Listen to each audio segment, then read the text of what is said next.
अस्सलाम वालेकुम and a very good morning नाज़रीन। पंहिंजी मॉर्निंग में तव्हां सभिनी खे वेलकम कयूं था। उम्मीद है तव्हां सभु ठीकु ठाक हूंदा, ख़ैरियत सां हूंदा, मज़े में हूंदा। मां आहियां उनसा शाह ऐं मूंसां गॾु आहिनि सजाद सुहाग की तरफ़ां अस्सलाम वालेकुम ऐं वेरी गुड मॉर्निंग। जेके असांखे जिथे ॾिसनि था घर भाती उन्हनि खे दिलि जी गहराइनि सां भली कार चवंदा। टाइम न्यूज़ ते पंहिंजी मॉर्निंग जे इन ख़ुसूसी प्रोग्राम में ख़ुसूसी इन करे त छाकाणि त प्रोग्राम रोज़ थींदा आहिनि, रोज़ महिमाननि सां मुलाक़ातूं थींदियूं आहिनि, पर उन सां गॾोगॾु जॾहिं असां ॼाणण जी कोशिशि कंदा आहियूं, कुझु सुञाणण जी कोशिशि कंदा आहियूं, कुझु ॻाल्हाइण जी कोशिशि कंदा आहियूं, त यकीनन उन पुठियां महिमाननि जो ई किरदारु हूंदो आहे जेके असांखे सम्झाईंदा आहिनि, ॿुधाईंदा आहिनि। ऐं उहे काविशूं हुजनि, कोशिशूं हुजनि, उहे महिनतूं हुजनि, अज़मतूं हुजनि, तंहिंसां जॾहिं शख़्सियतूं ठहनि थियूं पोइ शख़्सियतूं माण्हू ठाहिनि थियूं ऐं माण्हू जेके ठहियलु हूंदा आहिनि उहे वरी इदारा ठाहिनि था ऐं इदारा वरी माण्हुनि खे ठाहिणु शुरू कनि था। त इहो जेको तसलसुल आहे, इहो तसलसुल आहे ॼाण जो, इल्म जो ऐं पंहिंजी जेका महिनत आहे इंसान जी, जॾहिं उहा साम्हूं नज़र अचे थी इदारनि जी सूरत में, कुझु कमकार करण जी सूरत में, त पोइ सुठो लॻे थो। सो सुबुह जो सभिनी खे हिकु दफ़ो ॿीहर भली कार। तव्हां सां ठीकु आहियो? ख़ैरियत सां हैप्पी आहियो? अल्हम्दुलिल्लाह। ऐं हींअर असां मुलाक़ात करायूं था तमामु मौज़ूद शख़्सियत जंहिंजो तमामु सुठो कंट्रीब्यूशन रहियो आहे। असां तालीम जे मैदान जी ॻाल्हि कयूं, नवां डिपार्टमेंट्स जी ॻाल्हि कयूं, नवां लाड़ा आणण जी ॻाल्हि कयूं, त उन में डॉक्टर साहिब जो ज़बरदस्त हथु रहियो आहे। पंहिंजी महिनत सां, सचाई सां, अज़मत सां हिकिड़ो सुठो उन्हनि खे ॾांव आहे त कीअं माण्हुनि सां डील करण बि अचे इंसान खे, कीअं उन्हनि खे तव्हां फेस कयो, कीअं उन्हनि सां ॻाल्हायो, कीअं उन्हनि खे सम्झायो, कीअं उन्हनि खे ॿुधायो। सिर्फ़ु ॻाल्हाइण ऐं ॿुधाइण जी ॻाल्हि न आहे, असुलु हक़ीक़त इहा आहे त असां माण्हुनि खे सम्झायूं छा था। त उन लाइ अॼु असां कचहरी कंदासीं सिंध यूनिवर्सिटी जे वाइस चांसलर, जेको साबिक़ु वाइस चांसलर, पर ज़ाहिरा जेके ख़िदमतूं आहिनि उहे साराह जोॻियूं आहिनि ऐं उन सां गॾोगॾु तमामु सुठा इंसान, तमामु सुठो फादर, जंहिं पंहिंजी औलाद खे तमामु ज़बरदस्त कॉन्फिडेंस ॾिनो, उन ते बि ॻाल्हाईंदासीं। डॉक्टर फ़तेह मोहम्मद बुरफ़त साहिब सां ॻाल्हाए। साईं भली कार, गुड मॉर्निंग, कीअं आहियो बुरफ़त साहिब? ठीकु आहियो सर? तबियत थोरा एहसान, ख़ुशि आहियो? चङा, अल्लाह साईं जी वॾी महिरबानी। बुरफ़त साहिब, छा मसरूफ़ियत अॼुकल्ह? सही उस्ताद आहियूं, तालीम ॾियूं पिया, कॾहिं कंहिं हंधि ते कॾहिं कंहिं हंधि ते। ऐं उस्ताद बाई चॉइस आहियां ऐं ख़ुशकिस्मती ते अगरि तव्हां गूगल ते लिखंदा टीचर बाई चॉइस त मुंहिंजो नालो नंबर 1 ते। ऐं वॾे फ़ख़्र से बाक़ी शयूं त ईंदियूं वेंदियूं आहिनि, ऑफिसर बि रहियासीं, वाइस चांसलर बि रहियासीं, डीन प्रोफेसर सभु उहिदा, लेकिन आउं पाण खे अॼु बि फ़ख़्रु हिकिड़ो उस्ताद पेश कंदो आहियां त आउं टीचर बाई चॉइस आहियां। ऐं उस्ताद कॾहिं रिटायर कोन्ह थींदो, कंहिं न कंहिं हैसियत से उहे ख़िदमतूं जारी आहिनि। यकीन आउं हिकिड़े उस्ताद जो पुटु आहियां। वॾी महिरबानी, मूंखे ख़बर अथव मुंहिंजो वालिद बि उस्ताद, मुंहिंजी वालिदा बि उस्ताद, त ज़ाहिर आहे मूंखे एतिरी घणी रिस्पेक्ट हूंदी आहे इन शोबे जी त मां बयानु नथो करे सघां। सची ॻाल्हि आहे। असांजो कंट्रीब्यूशन बि इहो ई अथव। अॼु असांजे अगरि सुञाणप आहे, इल्ज़ाम पंहिंजी जाइ ते, लेकिन आउं सम्झंदो आहियां त हिकिड़ो उस्ताद जो बहितरीनु जज, उनजो शागिर्द ऐं उनजो पंहिंजो औलाद, यानी उस्ताद पाण हिकिड़ी अंजुमन आहे। तव्हां जंहिं अदारे खां निकिताऊं त ख़ुशकिस्मत आहियो कि तव्हांजी वालिदा बि ऐं वालिद अगरि ॿ मिली आहिनि त तव्हां ॿ इंस्टीट्यूट तव्हांजे घर में मौजूदु आहे। उस्ताद हिकिड़ो इदारो आहे, अगरि बाई चॉइस ऐं बाई कमिटमेंट आहे। असां इहो कमु कयो, मूंखे तक़रीबन 40-45 सालनि खां मथे थी आहे फॉर्म स्कूल टीचर, ऐं वॾे फ़ख़्र सां ॿुधाईंदो त मूं स्कूल में पढ़ायो। ऐं सम्झां थो जेकी कुझु मूं स्कूल खां सिखियो उहो यूनिवर्सिटी खे शायदि मूं ॾिनो आहे। त स्कूल टीचर जेको हिकिड़ो बेसिक इदारो, उन खां पोइ कॉलेज, पोइ यूनिवर्सिटी, ऐं इहे सभु सरकारी इदारो आहे जिते यकीनन ॻाल्हाइणु खपे त असां तव्हांजे साम्हूं वेठा आहियूं। 1 स्कूल 1 टीचर, तव्हां जेको ॾिठो ॻोठनि में, असां उतां ई निकितासीं इंटरनेशनली, अलाह जो शुक्र हिन वक़्तु जेको नालो कमाईसीं, ऑक्सफोर्ड या ॿी वॾी लंडन यूनिवर्सिटी में वञी लेक्चर ॾिनसीं। त आउं सम्झां थो त इहो उस्ताद, उहे मुंहिंजा उस्ताद जिन जी आउं प्रोडक्ट आहियां। असांजा माइट एॾा पढ़ियल लिखियल कोन हुआ, ऑनेस्टली असां, तव्हां ख़ुशकिस्मत आहियो कि इहा जनरेशन जेका तव्हांजी या असांजे औलाद जी आहे, तव्हां असांजे औलाद जे ॾाढी, त इहे ख़ुशकिस्मतनि खे उन्हनि जा माइट बि पढ़ियल आहिनि। असांजा माइट यूनिवर्सिटीज़ में कोन पढ़िया, त असां त खोदरो पौधा जेके चवंदा आहिनि जंगल में जेके जंगली बूटियूं हूंदियूं आहिनि, लेकिन उन पोइ अलाह जी वॾी महिरबानी, अलाह साईं वॾी इज़त ॾिनी। पर बुरफ़त साहिब ॾिसो, हिकिड़ी ॻाल्हि त तय आहे त जेतिरो एक्सपोजर तव्हांखे मिलियो, मतिलबु उहे बहिराड़ी, उहे चवंदा आहिनि न त उन जेके हिन से पाणी पीतल आहे मुंहिंजो दुबनि जो पाणी चइजे त उहो जेके दुबनि जो पाणी पीतल आहे उहे जेके पेचरा ॾिठल आहिनि शहर हुजनि पोइ ऑक्सफर्ड हुजे या वॾियूं यूनिवर्सिटीज़ हुजनि जेको एक्सपोजर तव्हांखे आहे उहो शायदि घटि माण्हुनि खे हूंदो अथव। इहो सिंध में इहा वॾी ख़ूबी आहे। ॾिसो असां रूरल अर्बन असां ॻोठ बि असां शहर बि कराची मुंहिंजी पैदाइश आहे थाणो बुला खान मुंहिंजो आबाई ॻोठ आहे नूरे आबाद इहे रस्ता सॼी सिंध जी ॻाल्हि मूंखे लाड़काणे में ख़िदमत करण जो मौक़ो मिलियो ऐं ठठे में बि रहियुसि त यकीनन इहे एक्सपीरियंसिस जेके हूंदा आहिनि ज़िंदगी खे उस्ताद जेको तव्हांजो हिकिड़ो वॾो उस्ताद हूंदो उन सां गॾु तजुर्बो ऐं ज़िंदगी जेको सेखारींदी आहे असां सेल्फ मेड माण्हू आहियूं वॾे फ़ख्र ॿुधायूं त असां पंहिंजी मदद पाण निकितासीं ऐं पंहिंजा रस्ता बि पाण ॻोल्हियोसीं पाण खे गाइड बि कईसीं उस्तादनि जी रहनुमाई मौजूदु हुई लेकिन उहे वक़्तु जॾहिं बसनि में यकीनन असां वटि गाॾियूं कोन हूंदियूं ऐं असां जॾहिं यूनिवर्सिटी जा शागिर्द हूंदा हुआसीं त इहो कॉन्सेप्ट ई कोन हूंदो घर में का हिकिड़ी गाॾी हूंदी उहा बि असांखे यूनिवर्सिटी में खणी वञण जी इजाज़त ई कान हूंदी हाणे त पिक एंड ड्रॉप लॻो पियो आहे बसनि में वेंदा हुआसीं वेगननि में वेंदा हुआसीं 4 बसूं बदिलाए असां यूनिवर्सिटी पुॼंदा हुआसीं ऐं पोइ हंगामी हालतूं हूंदियूं हुयूं यकीनन खीसे में एॾा पैसा बि कोन हूंदा हुआ त कोशिशि कंदा हुआसीं त लिमिटेड बजट में सॼो कॾहिं कॾहिं ईअं हूंदो त माइटनि जो उहो आसर बि कोन हूंदो त हाणे को मनी ऑर्डर ईंदो को पैसा हूंदा लिमिटेड अमाउंट हूंदी भई 100 रुपीज़ आहे 200 रुपीज़ आहे इन में गुज़ारो करणो ऐं वॾे फ़ख्र कंहिंजी मोहताजी इहो असांखे बसि इहो आहे कि हिकिड़ी सेल्फ रेस्पेक्ट हुई पंहिंजी पाण मदद करणी हुई पंहिंजे पैसे ते ऐं 73 में मूं यानी 16 इयर्स जी एज में मूं इहो उस्ताद जो सफ़र शुरू कयो अॼु आउं 60+ आहियां त हाणे उहो वक़्तु मूंखे अॼु बि यादि अची वेंदो तव्हां यकीन करियो सजाद मूंखे जेका फस्ट पे मिली उहा 164 रुपीज़ 73 में हिकिड़ी सरकारी स्कूल टीचर जी ऐं अॼु बि उन जो मज़ो नथो भुलिजी सघां लखूं कमाईंदा आहियूं 4-5 लख रुपया पघार बि हुई लेकिन उन खे बावजूदि उहो जेको 164 हो जेका फस्ट सैलरी तव्हांजे हथ में तव्हांखे मिली हूंदी या को प्रोग्राम कयो हूंदो या को त उहो उन जो मज़ो ई अलॻि हूंदो आहे ऐं ॿारनि खे इहो ई सेखारींदी पाण पैसो कमाए त पोइ उन जी अहमियत बि हूंदी आहे उन जो मज़ो बि हूंदो आहे त यकीनन आउं सम्झां थो त सुठो सफ़र निकितो हज़ारों शागिर्द कढियसीं सही। अच्छा प्रोफेसर साहब ही जेको दौर तव्हांजो तॾहिं कॉम्प्लेक्सिस कोन हूंदा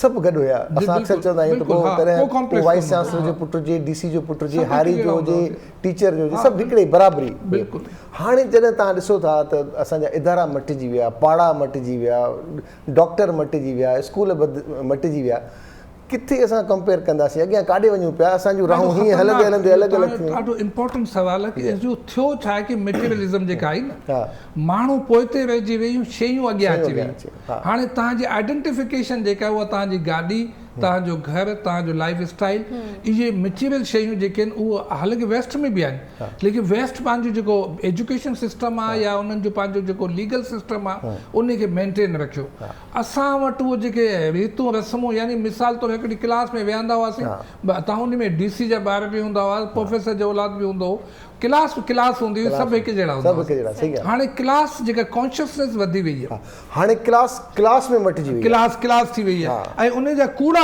बुनियाद अथव यानी हाणे ॾिसो को भले रेंट कार में बि अचे हाणे हिकिड़ो माण्हू लैंड क्रूज़र पिजारो मां लहंदो आहे ॿियो गाड़ी मोटर साइकिल ते अचींदो आहे थी सघे थो उहो मोटर साइकिल ते जेको को उस्ताद हुजे ऐं तमामु वॾो हिकिड़ो तालीम याफ़्ता माण्हू हुजे लेकिन हाणे उन जी जेका आइडेंटिटी थींदी उहा उन जी गाॾी इहो हिकिड़ो ॾाढो ज़मानो ॿियो सिंध में हिकिड़ो ज़ुल्म इहो थियो कि असां वटि जेके असांजूं पंहिंजूं रीतूं रस्मूं अख़लाक या हिकिड़ी सचाई हुई उहा ख़तमु थी वई कूड़ा माण्हू जेके चवंदा आहिनि हाणे इहो ॾाढो ख़तरनाक रुझान जिते असां पाण थोरो डप में अची विया आहियूं यानी उहो ई हालति आहे कि हाणे तव्हांखे कूड़ ऐं सच जी ख़बर न पवंदी ऐं बदकिस्मती इहे थिए कि जेको ॿारनि लाइ रोल मॉडल आहे कि कामयाबु शख़्सियत जेको कूड़ ॻाल्हाए धोखो ॾिए चवंदा सियासत हाणे सियासत कंहिं वक़्त में त इबादत हुई हाणे सियासत जे माने कूड़ थी वई त जेको कूड़ो माण्हू आहे धोखेबाज़ माण्हू आहे चीटर आहे उहो नंबर 1 ते तव्हांखे मिलंदो इहे रोल मॉडल ॾाढा ख़तरनाक आहिनि हाणे असां नौजवाननि खे कन्विंस कंदा आहियूं उहो सवाल मुंहिंजा पंहिंजा ॿार सवाल कंदा आहिनि कि तव्हांखे ईमानदारी सां अलाह जो शुक्र असां इहो कमु कयो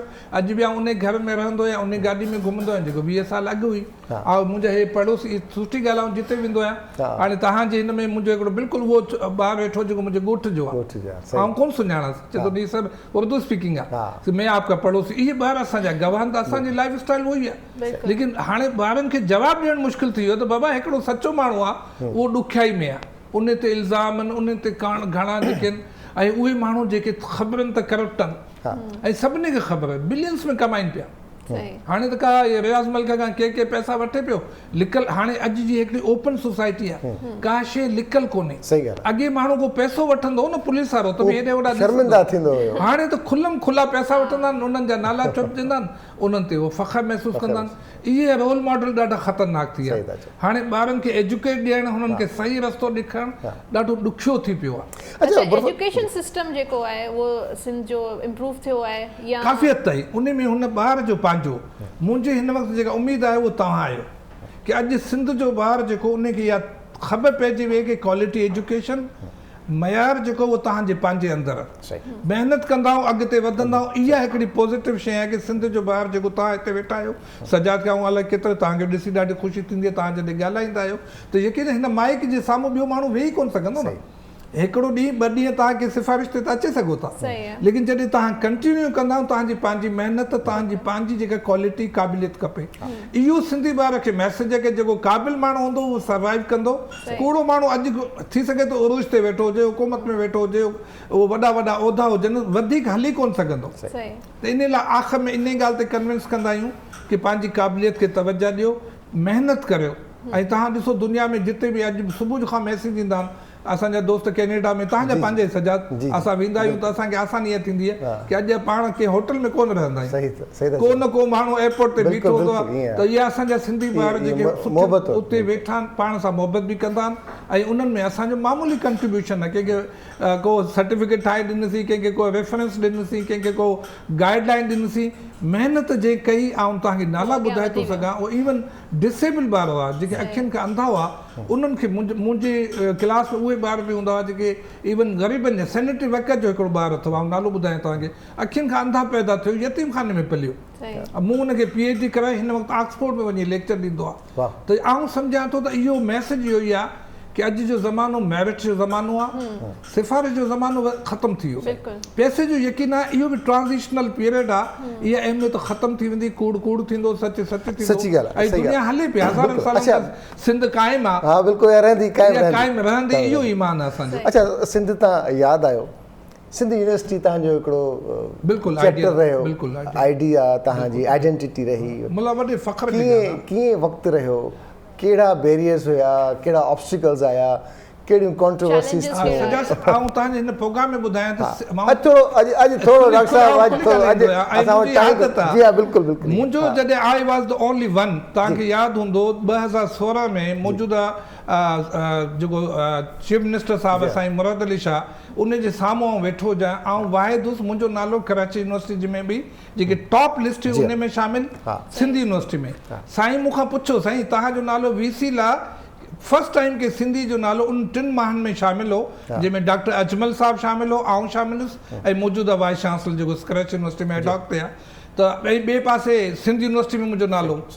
त साईं मूंखां पुछो, मुंहिंजो साईं आउं कराची खे सुञाणंदो आहियां, हिते पैदा थियो आहियां, 30 साल खां वधीक मूं उन वक़्तु कराची यूनिवर्सिटी में पढ़ाए चुको हुउसि, सिंध यूनिवर्सिटी खे आउं सुञाण कोन थो, लेकिन सिंध जो नालो इहो आहे कि असांखे दिलि खे, मुंहिंजी दिलि चाहे पई त आउं सिंध यूनिवर्सिटी में बि वञी ॾिसां, लेकिन साईं मूंखे इहा ज़िमेदारी ॾिनी कि साईं न कराची यूनिवर्सिटी तव्हांखे कान मिलंदी, तव्हां सिंध यूनिवर्सिटी वञो। मूं लाइ बिल्कुलु हिकिड़ो नओं एक्सपीरियंस हो, तमामु सुठो एक्सपीरियंस रहियो। आउं सम्झां थो त मूंखे फ़ख्रु कि इन 4 सालनि में सिंध यूनिवर्सिटी के ॿार खे जेके मूं अपॉर्चुनिटी ॾिनियूं, तव्हां अगरि कागज़ खणी ॾिसो या पेपर ॾिसो त सिंधी ॿार मूंखे कॾहिं मायूस न कयो। वेरियस जेके आहिनि, डर्टी पॉलिटिक्स आहे, मेटीरियलिज़म अचे वई, अपॉर्चुनिस्ट जेके माण्हू आहिनि, मामूली मुफ़ाद, कंहिंखे प्रमोशन खपे, कंहिंखे का सीट खपे, कंहिंखे का गाॾी खपे, कंहिंखे को पेट्रोल खपे, इहे मामूली रुकावटूं जेके आहिनि उहो जीअं असां ॻाल्हायूं त हाणे मेटीरियल शयूं जेके आहिनि उहे एथिक्स खां क्वालिटी खां मथे अची वियूं। उस्ताद न रहियो, ऑफिसर न रहियो, इहे सिंध में हिकिड़ो कल्चर जेको आहे इहो ॾाढो ख़तरनाक आहे, उन ते असांखे ॻाल्हाइणु बि खपे ऐं असांखे उन जो को इलाज बि तलाश करणु खपे। हाणे अगरि उस्ताद न रहे त उनखे मूं कोशिशि कई, अलाह जो शुक्र, तव्हांखे ख़बर आहे, असां कंपलसरी अटेंडेंस कई। सिंध यूनिवर्सिटी में उस्ताद बि सुठा अथव, मेजॉरिटी, ऐं इहा तव्हांखे एडमिट करियां। हाणे आउं VC कोन्हे, मुंहिंजो कंहिंसां को वास्तो बि कोन्हे, बाक़ी अॻिते अलाह ॾिसंदासीं, अलाह मदद कंदो, जेका बि क़िस्मत में लिखियलु हूंदो। उस्ताद जेके आहिनि उन्हनि खे क्लास में मूं मोकिलियो, शागिर्दनि जेके आहिनि उहे पंहिंजूं क्लासिस अटेंड कयूं ऐं तव्हां असां IT जहिड़ा शोबा जेके उते फैकल्टी ठाही ऐं वॾे फ़ख्र से ॿुधाई कि सिंध यूनिवर्सिटी में 40 खां वधीक IT स्पेशलिस्ट वेठा आहिनि।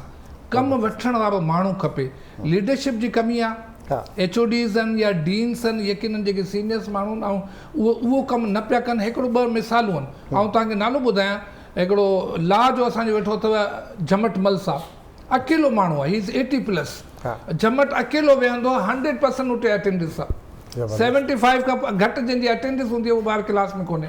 प्रोफेसर अब्दुल्ला दायो वेठो आहे, फार्मेसी जो डीन आहे, ऐं नालो ॿुधाए, लेकिन इहे चंद नाला वठी सघां थो, यकीन पोइ ते ॾिसां थो त उहा तादाद घटिजंदी वञे। इहे बि डिफिकल्टीज़ में आहिनि। हाणे जेको माण्हू रूल्स ते हलंदो आहे, रेगुलेशन ते, मूं चीटिंग करणु कान ॾिनी ऐं ऑन द रिकॉर्ड ॿुधायां कि डिप्टी कमिश्नर जहिड़े माण्हूअ खे मूं इम्पर्सोनेशन में चालान कयो ऐं तव्हांजे प्रोग्राम में चयो हिकिड़ी वॾी, माण्हू चवंदा मामूली ॻाल्हि आहे, इहा मामूली ॻाल्हि कोन्हे, असां डिग्री जी वैल्यू वधाई। बिल्कुलु सिंध यूनिवर्सिटी में मूं कुझु ट्रेडिशन क़ाइमु कयूं, LLB जा इम्तिहान थींदा हुआ, सॼो पाकिस्तान सिंध यूनिवर्सिटी डिग्री जेका उन लाइ हिकिड़ो परसेप्शन इहा आहे कि तमामु चीप, तमामु सस्ती, तव्हां वञी इम्तिहान ॾियो, नकल करियो, तव्हांखे इहो कॉन्सेप्ट मूं चेंज कयो। हाणे आसानी सां तव्हां डिग्री नथा वठी सघो, हाणे तव्हांखे महिनत करणी पवंदी। अलाह करे इहो सिस्टम हले, तमामु घणी मुश्किलात आहिनि, यकीनन आउं इहा ॻाल्हि कंदुसि त यूनिवर्सिटीज़ में पॉलिटिक्स इन हद ताईं न हुजे, उस्तादनि खे इजाज़त न हुजे। सही इनखे आउं सेकेंड कयां थो, पर शागिर्दनि जी सियासत खे पाबंदी आहे, उस्तादनि जी सियासत हले थी दुनिया में, त शागिर्दनि खे सियासत में आणिबो आहे ताकी उनजी ज़हनी नशोनुमा थिए ऐं पॉज़िटिव सियासत कनि, पॉज़िटिव, उन में बि नेगेटिविटी न हुजे। विच में असांखे इहो फेस कयोसीं, पर उस्ताद जॾहिं उते सियासत कनि था, उस्तादनि जो ऐं जेके इंतिज़ामिया आहे, जेके ऑफिशियल्स आहिनि, जेके डील कनि था, उन जा तालुकात कॾहिं बि सुठा न रहिया आहिनि। वक़्त खां गिवन एंड टेक थी वियो न, जॾहिं मूं चयो पर उहो गिवन एंड टेक में सुठा हुजे, सुठा नज़र न आहिनि। यानी हाणे हा उहो सही इल्ज़ाम असां ॾिठा आहिनि। असांजे इदारनि जी तबाही जो सबबु इहो ई आहे कि जेको माण्हू पंहिंजो कमु न पियो करे, हिकिड़ो जुमिलो आहे, हर माण्हू अगरि पंहिंजो कमु कंदो, उस्ताद पंहिंजे वक़्त ते क्लास वठे, ऑफिसर या क्लर्क जेको पंहिंजो वक़्त ते ईमानदारी सां, इहे 8 कलाक या वॾा हूंदा आहिनि। उस्ताद खे त 4 कलाक खां वधीक महिनत कान करणी आहे। यूनिवर्सिटी उस्ताद वॾो 2 कलाक क्लास वठे त हुनजो कमु थी थो वञे। बिल्कुलु, यानी उहो 2 कलाक, मुंहिंजो कंक्लूजन इहो आहे कि हेॾो उस्ताद 2 कलाक सचाई सां ॾे, असांजा इदारा सुठा थी सघनि था। लेकिन उन में इहो आहे कि हुकूमत खे सख़्ती करणी पवंदी। असां वटि इहा ब्लैकमेलिंग वधी वई आहे, कंहिं ते बि को इल्ज़ाम लॻाए, जॾहिं तव्हां कंहिंजी ॻाल्हि नथा मञो, जीअं मूंसां थियो त मूं डिक्टेशन कान वरिती, चाहे उहो अपॉइंटमेंट्स हुजनि, चाहे उहो रिज़ल्ट्स हुजनि, चाहे उहो ॿियो प्रमोशन्स हुजनि, जॾहिं डिक्टेशन तव्हां नथा वठो, लीड उते सो कॉल्ड हिकिड़ा जाली क़िस्म जा लीडर अथव, को हक़ीक़त कान्हे, पोइ उहो मीडिया में, सोशल मीडिया में, पोइ पॉलिटिकल माण्हू उन्हनि खे सपोर्ट कंदा आहिनि, वेस्टेड इंट्रस्ट में किथे न किथे कंहिंखे प्लाट वटि खपंदो आहे। यूनिवर्सिटीज़ में 2 वॾियूं शयूं आहिनि, सिंध यूनिवर्सिटी जी ज़मीननि ते नाजाइज़ कब्ज़ा आहिनि, मुख़्तलिफ़ नालनि ते, सोसाइटी बनी पई, इवन उस्तादनि जा बि, I am sorry to say that 400-500 एकड़ ज़मीन जेका आहे उहो तव्हांखे यूनिवर्सिटी जी एजुकेशन पर्पज़ लाइ न, इन ते ॻाल्हाइणु खपे त एजुकेशन पर्पज़ लाइ जेका ज़मीन आहे उन ते असां सोसाइटी नथा ठाहे सघूं। अलाह जो शुक्र, आउं 4 साल रहियो आहियां, हर उस्ताद, हर VC उते को न को प्लाट वठी वियो। अॼु तव्हांजे प्रोग्राम में आउं तव्हांखे पूरो इहो इजाज़त थो ॾियां, तव्हां पुछा करियो, मूं अलाह जो शुक्र हिकिड़े इंच ज़मीन ते न कब्ज़ो करणु ॾिनो, न पाण कई, न त जेके वॾा नाला जेके 600 वालनि जो प्लाट पंहिंजे नाले करे विया, मुख़्तलिफ़ कमेटी थो, मूं ते इल्ज़ाम आहिनि, मूं हिकिड़ो इंच न कयो। ज़मीन जा मसइला, डिग्री जा मसइला, नौकरी जा मसइला, इन्हनि ते अगरि तवजो ॾियो त इदारा सुठा थी सघनि था। कॉलर आहिनि असां सां गॾु। जी, अस्सलाम वालेकुम, केरु पियो ॻाल्हाए? वालेकुम अस्सलाम, सुबह बख़ैर, सफदर अली अबड़ो फ्रॉम कराची, बेसिकली मां मुतालिक शिकायत। हां अबड़ो साहब, कीअं आहियो सफदर साहब? ठीकु आहे, ख़ुशि आहियो? चङो भला, अलहमदुलिल्लाह ठीकु आहे। तमामु वॾो तइलीमी माहिर तव्हां विहारियो आहे, वॾी महिरबानी। माशाअल्लाह, सभु कोई संग खे सलाम। आदा वालेकुम सलाम। सभु महिरबानी साईं। मूंखे हिकिड़ो सुवाल पटनी को मूंखे ॾाढो दिलि में क्लिक थो करे त असांजी जेका सिंध जी एजुकेशन आहे उनमें काफ़ी क्राइम जेको आहे, पेपर कलाक में आउट थी वियो, खुलेआम माण्हू व्हाट्सअप ते कनि था, त इहे ॻाल्हियूं असां जॾहिं ॿिया क़ौमुनि सां गॾु असां ड्यूटियूं कयूं था, वेहूं था उन्हनि सां गॾु, जॾहिं इहो सुवाल कनि था त यकीन कयो त असांखे को जवाबु न आहे, त इनजो जवाबु छा ॾियूं? जी बिल्कुलु, बाक़ी ॿियनि मौज़ुनि ते असांखे बिल्कुलु जवाबु आहे, असां उन्हनि खे सेटिस्फाई था कयूं, जवाबु ॾियूं था, पर जॾहिं इहो काफ़ी क्राइम वारो सुवाल कनि था त असांजा कंधा शर्म खां झुकी वञनि था। असांखे प्लीज़ गाइड कयो त इहो आख़िर कॾहिं ख़तमु थींदो, छा करणु घुरिजे असांखे? बिल्कुलु अदा इहो तमामु वॾो हिकिड़ो नासूर थी वियो आहे कराची खां वठी कश्मीर ताईं। त हाणे कराची में इम्तिहान पिया थिया, इम्तिहान हले पियो, उनजो पेपर तव्हांखे जेको व्हाट्सअप ते मिलंदो। ऐं तव्हांखे ॿुधाईंदो हलां जॾहिं मूं जॉइन कयो त फस्ट टाइम हिकिड़ो पेपर आउट थियो। राति जो 2 बजे मूंखे कंहिं जर्नलिस्ट फ़ोन कयो कि साईं राति जो 2 बजे, तव्हां यकीन करे मूं राति जो 2 बजे वठी हुन ते रिकॉर्ड उहो पेपर कैंसिल कयो। मुंहिंजो उहो इम्तिहान थींदो कोन जंहिंजो अगरि पेपर आउट थी वञे त जेके अथॉरिटीज़ आहिनि उहो पेपर उन जो उते कैंसिल थिए ऐं उनखे ॿिए अंदाज़ नंबर 1। हाणे जी मूं तव्हांखे ॿुधायो त इन जे पुठियां जेके हिकिड़ी माफ़ियाज़ आहिनि सिंध में पर्टिकुलरली, हाणे एजुकेशन जेका आहे उन में कस्टम ऐं पुलिस खां वधीक करप्शन आहे। चाहे वो बोर्ड जा चेयरमैन हुजनि, चाहे वो वाइस चांसलर हुजनि, चाहे वो उन कॉलेज जा प्रिंसिपल हुजनि। कराची जा अधु माण्हू जेके आहिनि तव्हांखे ख़बर ठठे में वञी इम्तिहान ॾींदा आहिनि, या LLB जे इम्तिहान में। ऐं तव्हांखे हिकिड़ी मिसाल ॾियां, सभु पाकिस्तान जा माण्हू जेके आहिनि उहे सिंध यूनिवर्सिटी खां LLB कंदा आहिनि। सबबु इहो आहे की उते पैसे जो जेको मामिलो आहे उहो हलंदो आहे। जेसि ताईं इन ते रूल्स एंड रेगुलेशन ते अमल न थींदो असांखे इहा अथॉरिटी, मूं इहो कयो ऐं तव्हां रिकॉर्ड ॾिसो, असां LLB जा इम्तिहान जेके सिंध यूनिवर्सिटी में मूं सेंटर पाण विधा ऐं पाण सेंटर विज़िट कंदोसि। ऐं सम्झां थो जेके हेड आहिनि, वाइस चांसलर्स, प्रिंसिपल, बोर्ड्स जा चेयरमैन, ऐं यकीन भला माण्हू वेठा आहिनि। ऐं हिते नालो वठंदुसि हैदराबाद बोर्ड जो प्रोफेसर मोहम्मद मेमण, तमामु ईमानदार माण्हू आहे, लेकिन यकीन हिकिड़ी टीम खपे। मूं तमामु कोशिशि कई लेकिन आउं शायदि उहा टीम ठाहे न सघियुसि। जेसि ताईं तव्हांखे हुकूमत सपोर्ट नथी करे, हाणे उहे माण्हू जेके हुकूमत जा आला उहिदेदार आहिनि, जॾहिं उहे पाण इन्हनि कमनि में शामिलु थी वेंदा त पोइ असां कामयाबु नथा थी सघूं। आसान जवाब इहो अथव त तव्हांजी इहा 100% खे तालीम इदारनि खे बचाइणो आहे। इहो अगरि इल्ज़ाम अॻिते हलियो त असांजा ॿार जेके आहिनि उहे किथे इन्हनि खे जॉब कान मिलंदी ऐं किथे एहलियत जी का अहमियत कान रहंदी। त आउं सम्झां थो त स्कूल खां वठी यूनिवर्सिटी ताईं इन क़िस्म जूं अगरि शिकायतूं आहिनि उन्हनि ते सख़्तीअ सां उन कानून जे मुताबिक़ उन्हनि खे सज़ा ॾियणु खपे ऐं इन्हनि खे आसान न सम्झणु खपे। हाणे ॾिसो पेपर आउट थिए पियो, ख़बर बि हूंदी आहे, हुकूमत उन ते को एक्शन कान खणंदी आहे। उन चेयरमैन, चाहे वो बोर्ड जो चेयरमैन हुजे, चाहे वाइस चांसलर हुजे, चाहे उन कॉलेज जो प्रिंसिपल हुजे, उन जे ख़िलाफ़ु सख़्तु एक्शन थियणु खपे। पंजाब में ईअं कोन थींदो आहे, KP में ईअं कोन थींदो आहे, सिंध ऐं बलूचिस्तान में ईअं छाजे लाइ थींदो आहे? इन में जेके फैक्टर्स आहिनि तव्हांखे असांखे सभिनी खे ख़बर आहे। जेसि ताईं असां सदबाब न कंदासीं तेसि ताईं असां पंहिंजी तालीमी इदारनि खे बचाए कोन सघंदासीं। बिल्कुलु, वॾी महिरबानी सफ़दर साहब, वॾी महिरबानी तव्हांजी सुठनि लफ़्ज़नि कॉल कई। अच्छा सी तव्हां सोशियोलॉजी क्रिमिनोलॉजी में बि रहियो हिते सिंध यूनिवर्सिटी में, इन्हनि ॿिन्ही डिपार्टमेंट जे छा तव्हांजे अचण खां पोइ सुठो मतिलबु तव्हांखे ख़ुशी थींदी कि सिंध यूनिवर्सिटी खे एज़ाज़ आहे कि बाक़ाइदा जेको डिपार्टमेंट ऑफ क्रिमिनोलॉजी आहे उहो सिंध यूनिवर्सिटी में ठहियो। हिन वक़्तु फुल प्रोफेसर्स हुते मौजूदु आहिनि कराची यूनिवर्सिटी में। आऊं फर्स्ट प्रोफेसर पाकिस्तान जो जेको क्रिमिनोलॉजी जो प्रोफेसर थी, मूंखां पोइ अॼु बि कराची यूनिवर्सिटी में फुल प्रोफेसर ऑफ क्रिमिनोलॉजी मौजूदु कोन्हे। सिंध यूनिवर्सिटी में मुंहिंजा शागिर्द आहिनि जिन खे मूं PhD कराई। हिन वक़्तु बि जेको चेयरमैन साहब वेठो आहे डॉक्टर नबी बख्श, हाणे प्रोफेसर आहे, मूं हुनखे PhD कराई डॉक्टर नबी बख्श नाले जो। सुठा उस्ताद अथनि। अब्बासी साहब उते वेठो आहे, लंडन खां PhD करायो क्रिमिनोलॉजी में। त आउं सम्झां थो त क्रिमिनोलॉजी तमामु हिकिड़ी सुठी फैकल्टी आहे। सोशियोलॉजी में अलबत्ता उहे ट्रेडिशन्स क़ाइमु कोन रहियूं। ऑनेस्टली स्पीकिंग सोशियोलॉजी हिकिड़ो तमामु सुठो शोबो आहे ऐं कराची यूनिवर्सिटी में जेको सोशियोलॉजी हो उन में इंटरनेशनल माण्हू रहिया आहिनि। असां वटि एॾा वॾा नाला हुआ, डॉक्टर सबिया हफ़ीज़, डॉक्टर अकीला कयानी, आउं नाला ॿुधाए सघां थो। सोशियोलॉजी में तमामु घणी महिनत जी ज़रूरत आहे ऐं यकीन उते फैकल्टी जो हिकिड़ो वॾो जेको सवालिया निशान खे असांखे फैकल्टी खे डेवलप करणो पवंदो।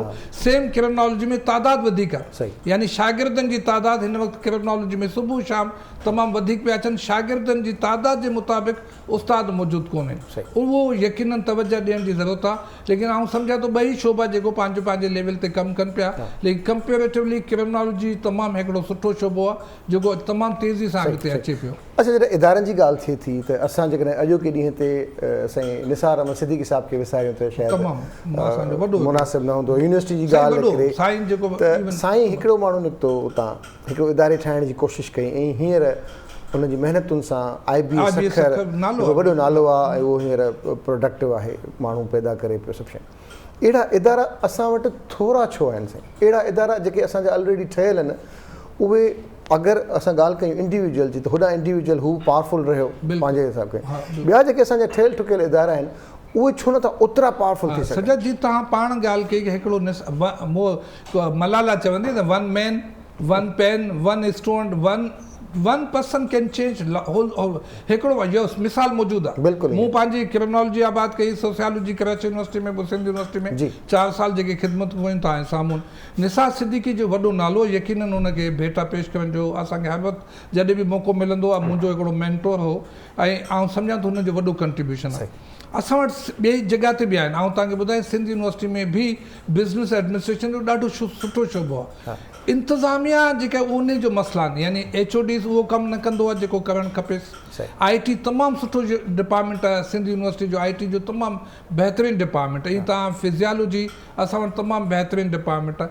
शोभा मौजूदु आहिनि, माण्हू बि मौजूदु आहिनि। लीडरशिप जो वॾो मसइलो आहे। हाणे जेसि ताईं उहे माण्हू कमिटेड न थींदा पंहिंजे पेशे सां, पंहिंजे जेके हुनजी ज़िमेदारी आहे। ऐं यकीनन निसार, तव्हांखे ख़बर, निसार सिद्दीकी साहिबु सिंध यूनिवर्सिटी जी प्रोडक्ट हो, पाण स्कूल टीचर, मुंहिंजो तमामु वेझो रहियो आहे, हुन खां सिखंदो बि हो, असांजो सीनियर हूंदो हो। ऐं मूंखे मौक़ो मिलियो घणनि दफ़ा साईं वटि आउं हली वेंदो, साईं मूंखे इनवाइट कंदो, आउं साईं खे इनवाइट कंदो। स्कूल टीचर रहियो, लेकिन साईं खे हिकिड़ो एज इहो हो कि साईं पाण ब्यूरोक्रेसी सां तालुक़ु हो त उनखे थोरियूं आसानियूं थियूं। हिकिड़ो कमिश्नर लेवल जो माण्हू जॾहिं VC थियो त उनखे उहा आसानी थियूं जेके थियणु खपनि।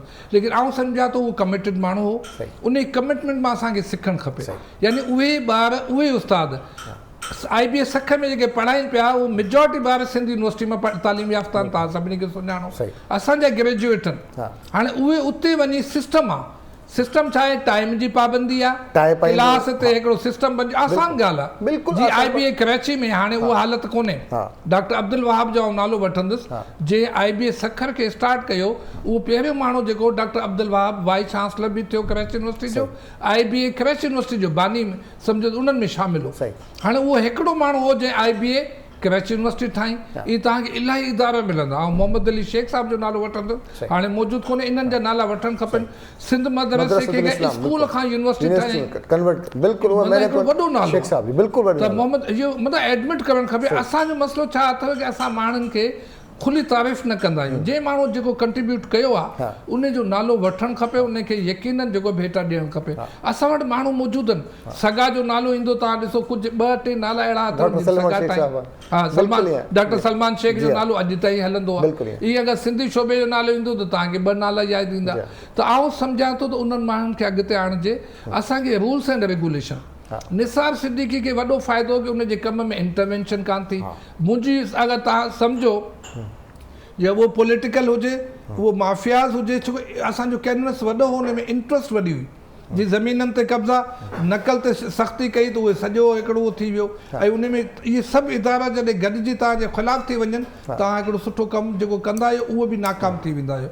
ऐं पाण खे कॾहिं बि हिन लाइ मुंहिंजे नाले जो इम्पैक्ट आहे। ऐं हमेशह पाण खे हिकिड़ो, अॼु बि तव्हांजे साम्हूं वेठो आहियां, अलाह जो शुक्र आहे, मुतमिन आहियां कि मूं जेको कंट्रीब्यूट कयो उन ते मूंखे वॾे यकीन आहे कि आई डिड इट, मूं पंहिंजो कमु कयो। हाणे सुठो थियो ख़राबु थियो इहो माण्हू डिसाइड कंदा, लेकिन आउं सम्झां थो असांखे पंहिंजो कमु पाण करणु खपे। हीअ तव्हांजे साम्हूं हाणे टाइम न्यूज़ में वेठा आहियूं, यकीनन अली काज़ी साहिब जो, आउं अली काज़ी साहिब खे अॼु ज़रूरु ॿुधाइजांव, साईं खे काविश में मूंखे इनवाइट कंदो। अली काज़ी साहिब सुसाइड ते, आपघात ते अख़बार में बाक़ाइदे सेमिनार उन वक़्तु काविश साईं कढी। हिकिड़ो माण्हू अथव न, KTN भले केॾा, ऐं ऑनर्स थी चवां, भले केॾो बि कमु कनि, लेकिन अली काज़ी खे तव्हां माइनस कंदा त इदारो माइनस थी थो वञे, उहो नालो कोन मिलंदो। तव्हां ॿियनि जा बि नाला खणी सघो था, डॉन न्यूज़ खणो, सिंध TV खणो, तव्हांखे 1 मैन शो मिलंदो। बानी जेको को हिकिड़ो हूंदो, कायदे आज़म जो नालो आहे पाकिस्तान, भले उहे मेहनत इदारा ठही इहे माण्हू ठाहींदा, खां सिखणु खपे। हाणे काज़ी साहिब पाण हिकिड़ो इंस्टीट्यूट ठही वियो न, भले टाइम्स न्यूज़ में अचे या ॿियो को नालो रखोसि, अली काज़ी जो हिकिड़ो इंट्रोडक्शन थी वियो त हीअ साईं माण्हू जेको प्रिंट मीडिया खां इलेक्ट्रॉनिक मीडिया में, तव्हां सिंधी चैनल्स में अगरि तव्हां नालो खणो, ऐं छो मुंहिंजो इहो शोबो आहे, और मीडिया साइंस बि पढ़ाईंदो आहियां, सोशियोलॉजी बि पढ़ाईंदो आहियां, विदाउट के मूंखे का इंट्रस्ट कान्हे कंहिंखां के कमु कोन वठणो आहे, ऐं मुंहिंजो जजमेंट हिकिड़ो न्यूट्रल जजमेंट आहे। हाणे इहे माण्हू जिन इदारा ठाहिया, इन्हनि खे एक्सेस मिलियो, फ्रीडम थोरी मिली, पंहिंजे कमु कयूं, मुदाख़लत कान थी, इदारो वजूद में आयो। कम में मुदाख़लत थींदी, कमु रुकिजी। सिंधी यूनिवर्सिटी जी बदकिस्मती आहे कि वो चाहे वो political MP MNA 18th amendment खां पोइ, आउं तव्हांखे ॿुधायां, हिकिड़ो वॾो, असां सभु उन जा हामी आहियूं, यानी असां सभु सूबाई ख़ुदि मुख़्तारी खपे, आज़ादी खपे, असां हमेशह उन जा हामी आहियूं। वॾो नुक़सानु छा थियो कि हर MP MNA पाण खे चांसलर सम्झंदो आहे। हिन वक़्तु यूनिवर्सिटी सभु मुसीबत में छाजे लाइ आहिनि कि हिकिड़ो MP MNA पाण खे जेको उहो चीफ मिनिस्टर सम्झंदो हो। चीफ मिनिस्टर तमामु भलो पढ़ियल लिखियल माण्हू आहे, लेकिन हाणे असांजो एक्सेस न पियो थी सघे, पंहिंजी ॻाल्हि होसि ताईं पुॼायूं। असांजी सिलेक्शन में ऐं यकीनन तव्हांजे प्रोग्राम में चयो मुंहिंजी सिलेक्ट आउं उस्ताद आहियां, मूंखे वाइस चांसलर साईं मुराद अली शाह ठाहियो ऐं उन जो थोराइतो आहियां, लेकिन यकीनन उन खां पोइ तव्हांखे सपोर्ट सिस्टम बि त खपे न। हिकिड़ी माफ़िया खे अकेलो नथो ॾेई सघां, त इहे सभु ॻाल्हियूं शामिल आहिनि। इन ॻाल्हि खे अॻिते वधायूं था, तव्हांजो थोरो टाइम असांखे अञा वधीक खपंदो साईं, खपंदो टाइम। हिक सां बि जेकॾहिं पॉज़िटिव वाइब्स अचनि त इहे माण्हू ॾाढा ज़बरदस्त हूंदा आहिनि। पोइ अॼुकल्ह जेको हले थो न कन्फर्म जन्नती, त इहे सभु माण्हू कन्फर्म जन्नती आहिनि। सो असांजो ॾाढो सुठो दोस्त, बहितरीनु आर्टिस्ट, ॾाढो कमाल जो इंसानु, दिलि सां ॻाल्हाईंदो आहे ऐं अखि सां हुन वटि ज़बरदस्त स्कैनर लॻल आहिनि अखियुनि में, त उहो सम्झी वेंदो आहे अॻे जी शख़्सियत, हुनजो ॻाल्हाइणु, हुनजो वर्ताव। असांजो तमामु सुठो दोस्त शर्जील बलोच असां सां गॾु मौजूदु आहे। Sharjeel Balikar, welcome. Good morning, thank you so much. आप ठीक हैं? बिल्कुल ठीक ठाक, बिल्कुल खैरियत से। ऐं अदा हमीर बि असांखे जॉइन कयो। हमीर भाउ तव्हांखे भलीकार भलीकार ऐं good morning, very good morning. ऐं बुरफ़त साहब सां कचेरी असांजी जारी आहे, शर्जील भाई सां कचेरी ज़बरदस्त कंदासीं। अदी नसीम असांखे जॉइन करे चुकी आहे, थोरो रेसिपी ॿुधाईंदी ऐं ॿुधाईंदी त इहो खंघि जो इलाजु टोटकनि में कहिड़ो आहे। सजा जी खंघि जो इलाज बिल्कुलु किथे बि कोन्हे। अस्सलाम वालेकुम। वालेकुम सलाम। अदी कीअं? हा ठीकु, तव्हां ॿुधायो? बिल्कुलु ठीकु ठाक। अॼु छा पिया ठाहियो? छा पिया खारायो असांखे? अॼु पंहिंजे किचन में डिलीशियस डिश आहे। नालो छा आहे डिलीशियस डिश जो? कराची निहारी। वाओ, ज़बरदस्त। दिल्ली जी निहारी चटपटी निहारी भई कराची निहारी मसालनि जो इज़ाफ़ो थी वियो त कराची निहारी। कढ़ाई में एतिरा मसाला कोन हूंदा जेतिरा वरी कराची अचे। कराची आहे। मलका निहारी भी है। असलन जो मसालो मलका निहारी जो। मलका निहारी। हां, ताके इनके बारे में रेसिपी बुधाया इंग्रेडिएंट असांजो निहारी आहे, कराची जी निहारी आहे, डिलीशियस और टेस्टी। पहिरियों असांजो फर्स्ट स्टेप आहे असांजो चिकन मैरिनेट। चिकन मैरिनेट में 2 चम्मच असां निहारी जा मलका मसाले जा निहारी जा ऐड कया आहिनि। उनखां बाद में थूम अदरक जो पेस्ट ऐं 2 चम्मच आयल विझी इनखे असां 10 मिनट लाइ रेस्ट कंदासीं। पोइ लूणु तव्हांजी मर्ज़ी आहे, टेस्ट में हिन में विझो या न विझो, छो जो मसाले में ऑलरेडी लूणु पयल हूंदो आहे। उनखां बाद में सेकेंड ते असांजो स्टेप आहे। सेकेंड स्टेप इहो आहे असांजो त असां हिनखे आयल विझी 4-5 चम्मच आयल जा विझंदासीं। पोइ बसर ब्राउन कंदासीं। बसर ब्राउन करे पोइ हुनमें प्यूरी ठाहींदासीं, टमाटर प्यूरी हुनमें ऐड कंदासीं। हुनखे पोइ असांजो जेको मैरिनेट थियल आहे चिकन उहा ऐड कंदासीं हिनमें चिकन एतिरो माना हिनखे पचाईंदासीं जो बिल्कुलु हुनजो पाणी सुकी वञे, हिनजो टमाटनि सां गॾु हिनजो मिक्स थी वञे। पोइ हुनजो आयल असां कढंदासीं ॿाहिरि, आयल कढे प्याली में रखे छॾंदासीं। पोइ असां हिनखे पाणी विझी हुनखे जॾहिं बॉइलिंग में अची वञे पाणी त पोइ असां हिनखे अटो आहे जेको पंहिंजे घर में मानी पचाईंदा आहियूं हुनजो पेस्ट ठाहे हिन में ऐड कंदासीं। पोइ हुनखे ऐड करण जे टाइम ते आहिस्ता आहिस्ता चमचो घुमाईंदा, न त पोइ हुनजूं गुटलियूं ठही वेंदियूं आहिनि। पोइ जॾहिं बॉइलिंग में अची वञे हुनजे मथां जेको पाणी आहे जेको कचिरो हूंदो आहे जेको अछो अछो उहो ज़रूरी ईंदो आहे हुनखे कढणु। हिन जे करे त तव्हां बाद में तव्हां हुनखे रखंदो त उहो ॼमी वेंदो लेयर सां। अगरि तव्हां उहो कढे छॾंदो त तव्हांजो ॼमंदो कोन उहो हुन में। त उहो जॾहिं पोइ तव्हांजी मर्ज़ी आहे जेतिरी तव्हांजी रस रखो, ग्रेवी जेतिरी रखो, हुनखां बाद में पोइ असां गार्निश कंदासीं। थूम हिनजी सावा धाणा, सावा मिर्च ऐं जिंजर जो सफ़ा जूलियन कटिंग करे पोइ गार्निश कंदासीं। ऐं लीमा ज़रूरु रखो। लीमा त ज़रूरु आहे, हिन जो मस्तु आहे हिन जी। असांजी डिलीशियस निहारी तयारु नान सां खाई सघो था, मानी सां खाई सघो था, पराठनि सां खाई सघो था मज़े सां। जल्दी 30 मिनट जी रेसिपी आहे ऐं हिन में इहा ठहंदी बि डिलीशियस। ऐं मलका जो मसालो ऑलरेडी असां वटि माना ठहियलु आहे, त असांखे इहा सहूलियत अची वई आहे मलका जे मसाले जी। थूम बि मलका जे मसाले, बसर बि जेके आहिनि असां ब्राउन थियल मलका जे मसाले जा यूज़ करियूं था। इन जे करे असांखे टाइम बि बचति थी विया मलका जे मसाले वारी, मसाला बि ठहियल मिलनि था। असांजी डिलीशियस निहारी रेडी। थैंक यू ज़बरदस्त रेसिपी अदी नसीम तव्हां शेयर कई है। स्टार्ट करण ठाणे जी हाँ बिल्कुल ठाहियो अञा थोरी- स्टार्ट ही कोन कई अथव न मतलब अञा स्टार्ट थींदी थोरी डांस वांस कंदा न अञा स्टार्ट बसर थींदी बसर थोड़ा बसरन डांस कई से थोड़ी देर कंदा पहिरीं न वरी बसर डांस कंदा तैयार हो जी जी न डांस त कराया न बसर बसर जी मसालनि जी साग सुर माना शुरू थी वञनि न ज़रूरी है, ज़रूरी है। हा न मज़ो कीअं अचे हिते हिन महिमाननि खां मां माज़रत मूंखे ॾियो इजाज़त शर्जील भाई कैसे हैं आप? खैरियत से? मैं बिल्कुल हैप्पी हैं? ठीक, thank you. हम अपने हिस्से का काम नहीं करते, आप अपने हिस्से का काम करते हैं, क्या कर रहे हैं आजकल? बल्कि मुझे लगता है थोड़ा सा दूसरों के हिस्से का काम भी करना पड़ता है। यकीनन आजकल ज़्यादातर फोकस जो है वो आर्ट की तरफ ही है, डॉक्यूमेंट्रीज और साथ साथ में रंग तमाशा और कुछ थोड़ा बहुत पेंटिंग्स। रेजिडेंसी मिली हुई थी मुझे पिछले दिनों स्टेट बैंक म्यूज़ियम की तरफ से, अच्छा तो उसके लिए भी कुछ काम प्रोड्यूस किया। उसके अलावा PNCA का एक प्रोजेक्ट था, वो काम किया। और बस अच्छा, अगर हम शर्जील बलोच की बात करें, शर्जील बलोच को तो हम जानते हैं, मैं जानता हूँ, ठीक है, मेरे से मुताबिक कुछ और दोस्त भी आपको या देखने वाले आपके फैन फॉलोइंग वो तो जानते हैं। जो नहीं जानते, जो आर्टिस्ट भी हैं, जो अपने हिस्से का काम अपने अपने इलाकों में करते हैं, मैंने कुछ वक्त से आपको फॉलो करना देखा, मैंने सीखा आपके सोशल मीडिया पे आपने एक काम किया, मुख्तलिफ गाँव में जाके दीवारों को पेंट करना, बच्चों को लेके उनसे काम करवाना, और मैंने चीट किया आपको। नहीं, आपने आपकी बहुत मेहरबानी है कि आपने उस काम को, मैंने अपने इलाके में अपने बच्चों से काम लेना शुरू कर दिया था। अच्छा, तो कितना ज़रूरी होता है लोगों को बताना अच्छा काम? बताना बहुत ज़रूरी होता है। हाँ, और सोशल मीडिया वगैरह की वजह से होता है कि काम लोगों तक पहुंच भी जाता है। अब मतलब वो जब मैंने शुरू किया था तो मेरा मकसद शायद लोगों को इतना बताना नहीं था, वो काम करना था, लेकिन वो चूँकि सोशल मीडिया पे आता रहा और आप सब तक पहुंचता रहा, और मैं तो बल्कि बहुत खुश भी हूँ और मशकूर भी हूँ कि आप जैसे दोस्तों ने उसको इतना ओन किया और फिर करके भी दिखाया कि ये काम ऐसा नहीं है, कोई बहुत बड़ी रॉकेट साइंस नहीं है। सही। आपके पास बच्चे हों, टीम हो, और आप उस काम को यानी कुछ रंग लेकर आप आराम से वो काम कर सकते हैं, खुशियाँ फैला सकते हैं। आप फैला मेडिकल सकते हैं। छोड़कर कैसे फिर आर्ट की तरफ आए? ये क्या रीज़न था?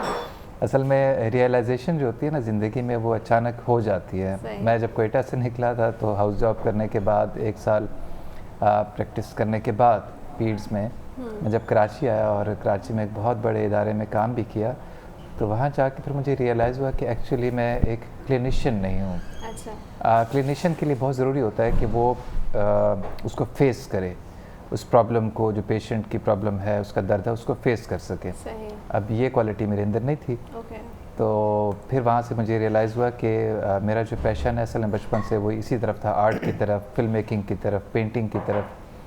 तो then I started film making 2000 से, और फिर करते करते 2007 तक मैं अपना एक इदारा था उसमें करता रहा, और मुझे सज्जाद जैसे बहुत प्यारे और अच्छे फ़नकार भी उससे मिले, जिनसे दोस्ती भी हुई। सज्जाद ने एक प्ले में मेरे काम किया था, मेन लीडिंग रोल किया था जी, और वो बहुत खूबसूरत प्ले।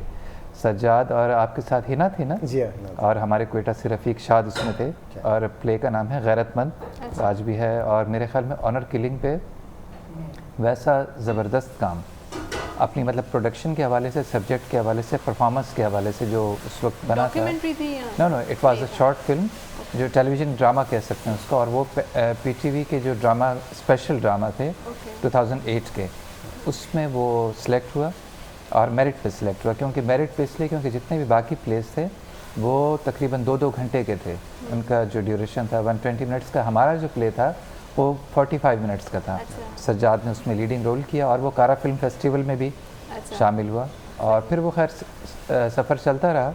2007 से फिर BBC सर्विस ने मुझे ऑफ़र की कि आप हमारे साथ काम करें एज अ वीडियो प्रोड्यूसर। मैं पहला वीडियो प्रोड्यूसर हूँ जो BBC उर्दू सर्विस की लिस्ट ने ज्वाइन किया था। 10 साल मैंने वहाँ सर्व किया। 2018 में फिर उसके बाद मैंने अपना काम शुरू किया दोबारा से। इस वक्त जो शर्जील है वो मेजर काम जो है डॉक्यूमेंट्रीज़ करता है, और उसके अलावा जो रंग तमाशा करता है। रंग तमाशा मेरा एक पैशन है। अच्छा, वो मेरा इसमें क्या होता है? रंग होते हैं, तमाशा ये डालते हैं रंगों से तमाशा करवाते हैं। रंग तमाशा पे कुछ काम तो मैं आपके लिए लेकर आया हूँ दिखाने के लिए। बेसिकली आइडिया ये था कि हमारी सोसाइटी में ना जो चीज़ हमें नहीं मिली थी वो थी ओनरशिप। ये एक ऐसा लफ्ज़ है जिसकी हमारे यहाँ पे सबसे ज़्यादा कमी है। इसके आपको एक छोटी सी मिसाल दूँ कि आप किसी बच्चे से पूछे ना ये स्कूल किसका है, वो कहता है ये गवर्नमेंट का स्कूल है। ये हॉस्पिटल किसका है, वो गवर्नमेंट का स्कूल है। ये पार्क किसका, ये गवर्नमेंट का पार्क है। सड़क किसकी, ये गवर्नमेंट की है। उसको आज तक किसी ने नहीं बताया कि ये तो हमारी है, यानी ये पब्लिक की है, हमारे पैसों से बनी है, हम उसको ओन ही नहीं करते हैं। और खुदा न खास्ता सब अगर कभी किसी को गुस्सा आता है ना तोड़ फोड़, तो सबसे पहले वो जाके उन जगहों को नुकसान पहुंचा दे जो कि हमारी अपनी है। एक बात। दूसरी बात ये थी कि हमारे पास सफाई का और ब्यूटी का जो एक कॉन्सेप्ट है ना कि वो हमारे नज़र ही नहीं आती सराउंडिंग में। कचरा आपको नज़र आएगा, गंदगी नज़र आएगी, कोई इस पे बॉदर नहीं करता कि यार ये एहसास तो कम से कम दिलाए ना। तो जो हमारी जनरेशन है ना, जो इस वक्त हम बैठे हुए हैं, जैसे कैसे हम बड़े हो गए, पक गए ना लेकिन अब जो बच्चे हैं हम पके, कुछ नेचुरल पके हैं, कुछ कॉर्पोरेट डालते हैं ना पका दिए गए हैं। उस पेटी में डाल के हमें कॉर्पोरेट भी डाला गया कि जरा जल्दी पक जाए ताकि ये फिर समझ भी जाए। ये हैं आर्टिस्ट पैदाइशी, माँ बाप ने इनको डॉक्टर बना दिया। बच्चों को चॉइस जो ना, ये अल्लाह का शुक्र, मुझे इंशाल्लाह शर्जील अपने बच्चों को चॉइस देंगे। हो सकता है हमारे नस्ल के लोग जो थे वो बच्चों को मैं डॉक्टर बनाऊंगा, इंजीनियर बनाऊंगा। अब बच्चों की अपनी टेंडेंसी और ऑनरशिप दोनों साथ साथ चलती हैं। अब देखें ये MBBS डॉक्टर भी है लेकिन अपने शोबे में आ गए।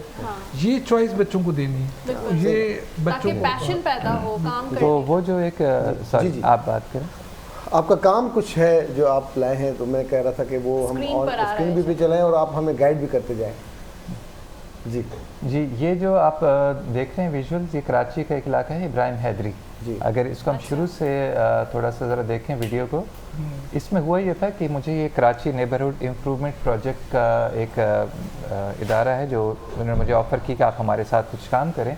तो इब्राहिम हैदरी के मोहल्ले और वहाँ पर एक बहुत बड़ा फुटबॉल स्टेडियम था, वहाँ पे मैंने ये बच्चों को और वहाँ की कम्युनिटी को इन्वॉल्व किया था काम में।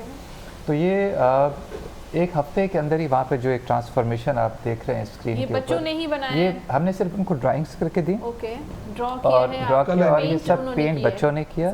और वहाँ के जो मकामी एक दो आर्टिस्ट हमें मिले, उनका भी बहुत बड़ा इसमें कंट्रीब्यूशन रहा। और आप देखेंगे कि आगे एक पूरा मोहल्ला था आलियानी पाड़ा, तो उसमें बहुत गंदगी थी वहाँ पे।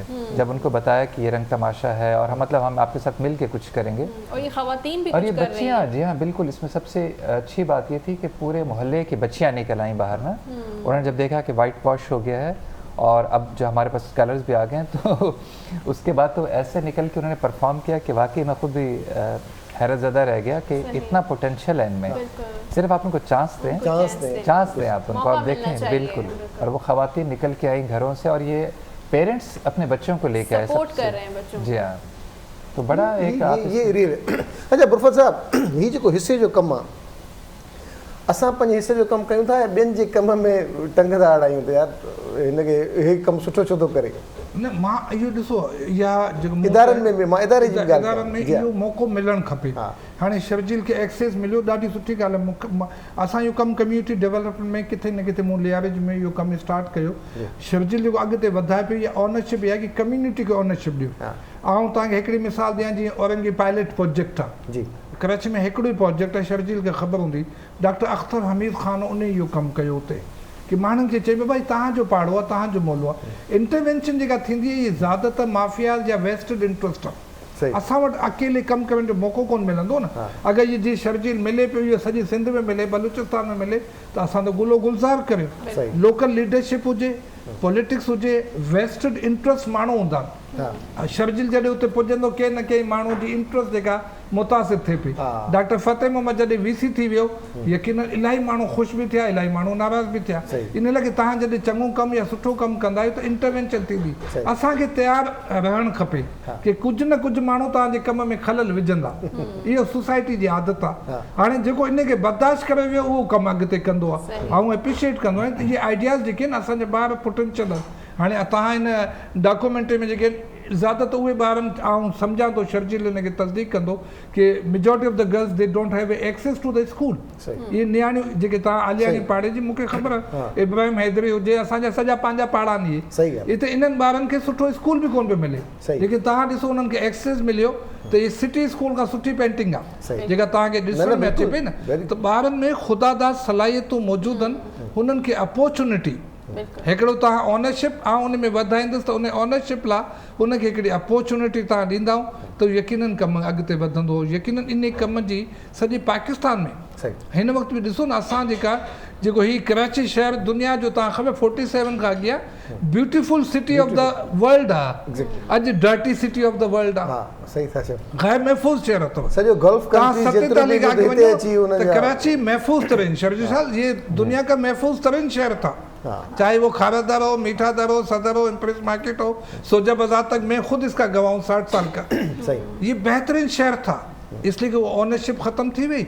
अॼु घिटियूं गलियूं असांजूं जेके आहिनि उहे असीं नकनि ते सम्झो था, जेको तव्हां चयो था हाणे त इहो आदत थी वई त मास्क लाज़मी लॻायो, हाणे जेको कोरोना हुजे त उहो जेको त हाणे इहो शर्जिल जहिड़ा नौजवान अॻिते ईंदा, ॿारनि खे ऑनरशिप ॾींदा ऐं हुननि जूं सलाहियतूं मौजूदु आहिनि। हर ॿार जेको हुन में आर्टिस्ट मौजूदु आहे, असां सभु आर्टिस्ट आहियूं, उन्हनि जा रंग अलॻि थी सघनि था, उनजो कम्युनिकेशन जो स्टाइल अलॻि थी सघे थो हर माण्हूअ जे अंदरि। जीअं तव्हां माशाल्लाह जी सर्जित कई मूं ड्रामो जेको तव्हां चयो पिया, और उन की लिंक ते सही मैंने बहुत सी PhD कराई, और ये डॉक्टर नफीसा शाह जो हैं अब तो PhD हैं, और उन किलिंग पे इन्होंने जो है ना वो बाकायदे की है। मेरे 3-4 स्टूडेंट ऐसे हैं जो ये तव्हां गैरत जेका ॻाल्हि कई न, हाणे ये कम्युनिकेशन जे अंदाज़ सां तव्हां वो 45 मिनट जो ड्रामे की जो आप बात कर रहे हो, तो ये शयूं जेके आहिनि उहो ऑनरशिप बि आहे ऐं कंट्रीब्यूशन आहे, मौक़ो मिलणु खपे।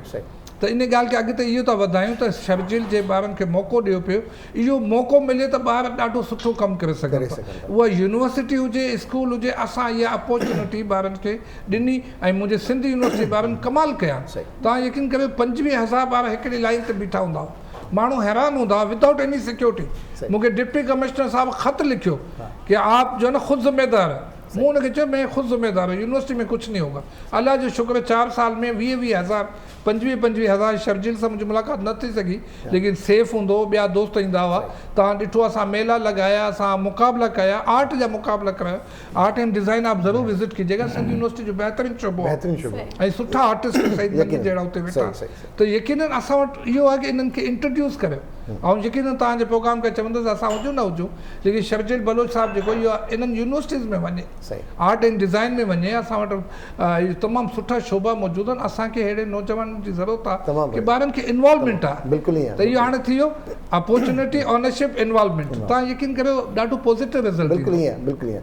अच्छा शर्जिल भाई, आर्टिस्ट, ड्रामा आर्टिस्ट भी रहे, फ्लूट भी आप बहुत ज़बरदस्त बजाते हैं और जानवरों को रक्स करवाते हैं, किस चीज़ की ज़रूरत है एमर्जिंग बेसिस पे आर्टिस्टों के लिए? इंजीनियर, डॉक्टर तो हर कोई बनना चाहता है, कि दिल से आर्टिस्ट बहुत कम लोग हैं जो बनते हैं, लेकिन वो कमाल के बनते हैं। आर्टिस्टों को किन चीज़ों की ज़रूरत है? आर्टिस्टों को काम करने की इजाज़त की ज़रूरत है।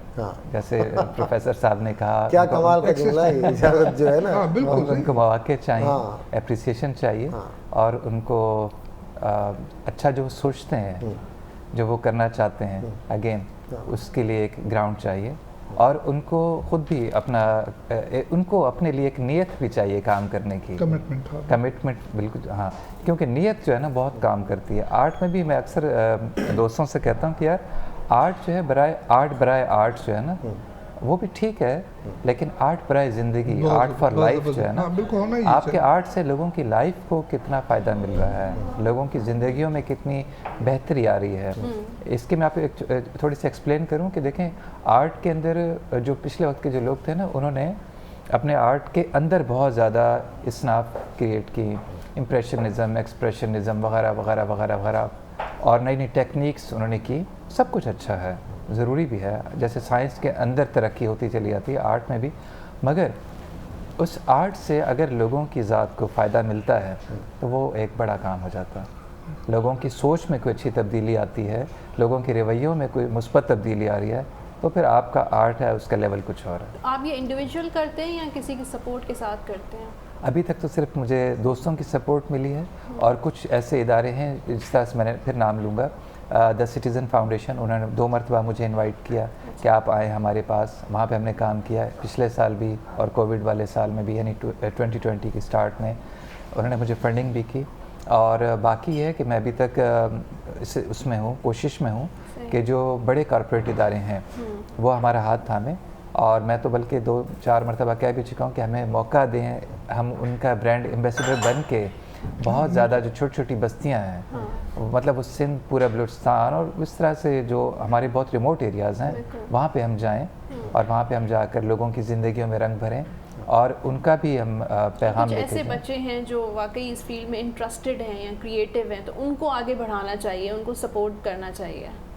इतने ज़्यादा हैं कि आपको अंदाज़ा ही नहीं है कि जब मैं किसी जगह जाता हूँ काम करने के लिए, आप यकीन कीजिए कि बाज़ दफ़ा ना एक पॉइंट पे हम बिल्कुल यूँ हो जाते हैं कि मतलब हम बच्चों का जो पैशन है, उनकी जो इन्वॉल्वमेंट होती है, उनको कंट्रोल करना हमारे लिए मुश्किल हो जाता है।